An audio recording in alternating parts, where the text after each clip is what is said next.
La famille est entrepreneur? À la base, non, mon père était agent des douanes. Mon père était, voilà, il était agent des douanes. Il n'a pas pensé en entrepreneuriat.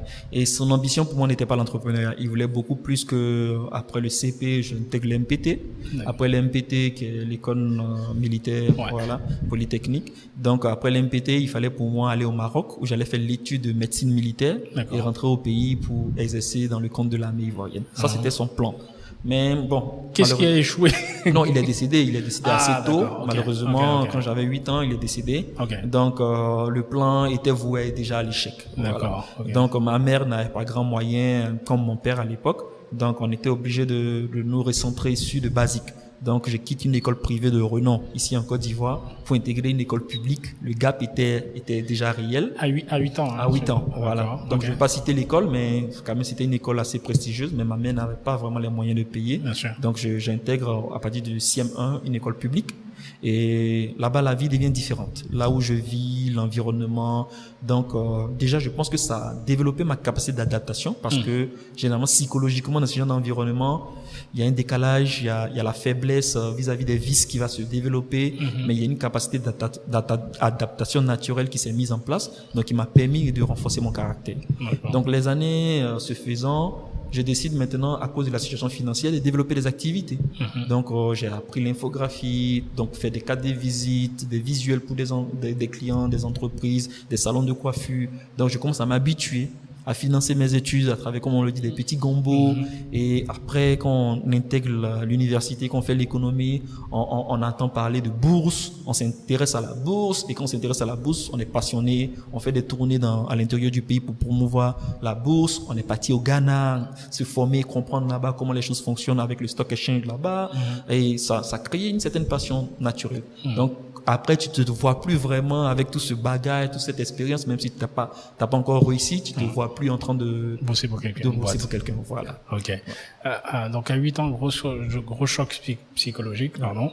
Comment tu arrives à t'adapter est-ce que quand ça change, finalement, vous changez de cadre, d'école et tout ça, tu es le seul enfant de ta famille ou tu as des De frères ma et mère. sœurs? J'ai des frères et sœurs, mais le seul enfant de ma mère. Le seul enfant de ta mère, ok. Est-ce que ça n'a pas été compliqué à l'école avec les autres enfants puisque Ça a tu été sortais d'un compliqué et déjà, il faut le dire en toute honnêteté, moi j'étais habitué à être déposé à l'école. J'étais aussi habitué à avoir 3-4 kakis, donc tu peux les repasser tout le temps, qui est toujours clean, propre. Tu es dans un quartier aussi résidentiel où il y a des habitudes. Et quand tu te retrouves à Koumassi, on va dire dans les environs de Kromi-en-Blas, dans une école publique et puis BAD 11, et que tu rentres dans l'école, tu sens que même la façon de faire, de s'amuser des enfants, ça n'a rien à voir. Bon, la première fois que je suis rentré dans cette école, j'étais choqué. T'as eu peur? Et j'ai eu peur, honnêtement. Et c'était compliqué, mais j'étais brillant. J'étais brillant à l'école et déjà, le système dans lequel j'étais était assez rigoureux. Donc, j'étais dans un environnement où généralement les enfants sont laissés pour compte. Donc, exceller dans un environnement pour moi, ça n'a pas été difficile. D'accord, Voilà. ok. Mais après, il fallait pas se tromper parce que c'est comme si tu quittes dans un championnat très élevé et tu arrives dans un championnat quand même basique. Ouais. Donc, tu peux te croire super bon alors que tu es en train de régresser en termes de compétences, en termes de rendement. Mais j'ai su garder sur la tête, sur les épaules. Il faut dire que ma mère m'a beaucoup aidé aussi dans cet environnement. Et le cas de vie était différent. Donc, quelqu'un qui dormait sur un lit doué se retrouve à dormir par terre sur une natte, sur un pagne, à manger un plat de riz, un plat par jour. Donc, c'était pas le même environnement du tout. Donc, côté psychologique, faut dire que ça a été un coup dur. Ma mère était religieuse, je pense que ça a été à notre avantage aussi. Donc, le fait que elle m'ait incité aussi à des choses religieuses, ça m'a permis quand même aussi d'asseoir la foi et puis aussi de garder vraiment la tête sur les épaules pour pouvoir avancer.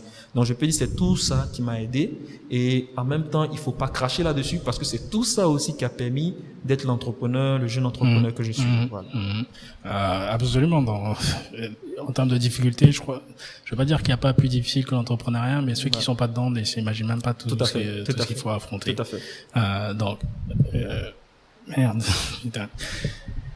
J'ai l'impression de voir un film en fait ce que tu racontes et pour quelqu'un qui n'a pas vécu ça, c'est pas évident de se mettre à la place de l'autre. Tout à fait. Et encore plus quand il est enfant en fait, dans ce genre de cas. Donc comment quand tu dis ta maman t'a soutenu dans cela, Est-ce qu'il y avait tes autres, entre guillemets, demi-frères et sœurs qui étaient avec vous? C'était toi et Oui, ta maman, tout ça? non. Moi, j'avais l'avantage, on va dire, contrairement à mes autres demi-frères, de vivre avec le vieux et la vieille. D'accord. Donc, j'étais dans le cocon familial. T'étais le plus petit? Non, on va dire que je suis le deuxième. Mon père a eu une fille, Ouais. donc ma grande sœur, quand il était déjà sur les bancs. D'accord. Donc, voilà, moi, j'étais après elle, on va dire, c'était moi. Et puis, il y a mon petit frère et ma petite sœur. Vous êtes 4. On est 4. Ok, ça marche. Ok, je disais, comment elle t'a soutenu? Parce que moi, à chaque fois que grosso modo, j'entends une histoire où une maman a réussi à faire que son enfant puisse rester ne serait-ce qu'en vie, Ouais. j'ai envie de la féliciter en fait, parce que je pense à ma maman à chaque fois. Donc, comment elle t'a soutenu? Comment elle a fait? Il faut dire ça a été simple parce que dans ce genre de situation, c'est facile de délaisser. C'est facile d'abandonner. Et j'ai vu cette dame-là qui n'a pas du tout abandonné. Et moi, je me rendais compte au fur et à mesure des sacrifices qu'elle faisait parce que quand tu es enfant, tu prends pas forcément conscience que peut-être le plat de riz que tu es en train de manger, ta mère n'a dû pas manger pour t'offrir ça. Donc, c'est avec le temps que tu te rends vraiment compte de cette réalité. Et dès le début, elle n'a pas hésité à se battre. Donc, à faire des travaux de femmes de ménage où elle touchait 15 000 francs par mois. Donc, on sait ce que c'est que d'être une servante ici en Côte d'Ivoire.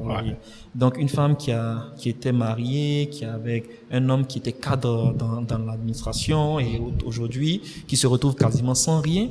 Psychologiquement, elle-même, c'était terrible. C'est clair. Et je lui racontais mes projets. Donc, je lui disais, maman, tu vois, moi, je serai conférencier international, je vais voyager à travers les pays, je vais monter des entreprises et tout ça. Il y avait rien. Mais la pauvre dame croyait. C'est-à-dire que Dieu comme fait, quoi. Et je me souviens qu'un jour, j'étais déjà bachelier et il y a une tante qui est venue voir ma mère et qui lui a dit, mais ton fils, il est bachelier. Donc, qu'il passe un concours. Tu vois. Et quand je suis rentré à la maison, ma mère m'a dit, ah, ta tante est venue. Elle m'a dit que non, il faut que tu passes un concours. Et je vois ma mère en train de rire. Et mais moi, tu ris pourquoi? Elle dit, c'est pas que mon fils est un entrepreneur. Elle te connaît pas. Mon fils est un entrepreneur. Il n'a rien fait. Il n'a rien à faire avec le concours. Donc, tu t'imagines une mère qui souffre. Déjà, combien de fois elle allait me mettre la pression pour que je passe des concours de l'administration publique? Mais c'était pas son problème. Et ce qui était dommage, c'est que la première fois, quand moi je décide je suis sélectionné pour aller à Paris, représenter la Côte d'Ivoire sur l'échiquier international, mais c'était en octobre, ma mère était déjà décédée dans le mois d'avril. Donc tout ce qui est arrivé, qu'on prédisait ensemble, je serai un entrepreneur qui va voyager, qui va faire ceci, elle n'a rien vu de tout ça.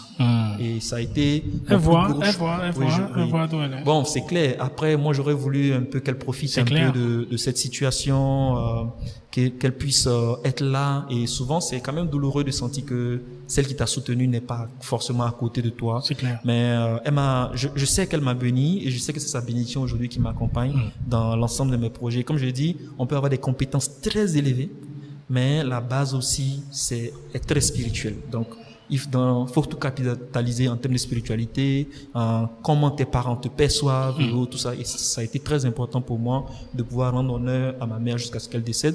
Et aujourd'hui, je suis sans regret de ce que ma vie est en train de devenir. Et je suis sans regret du fait que aussi, elle a été mon modèle.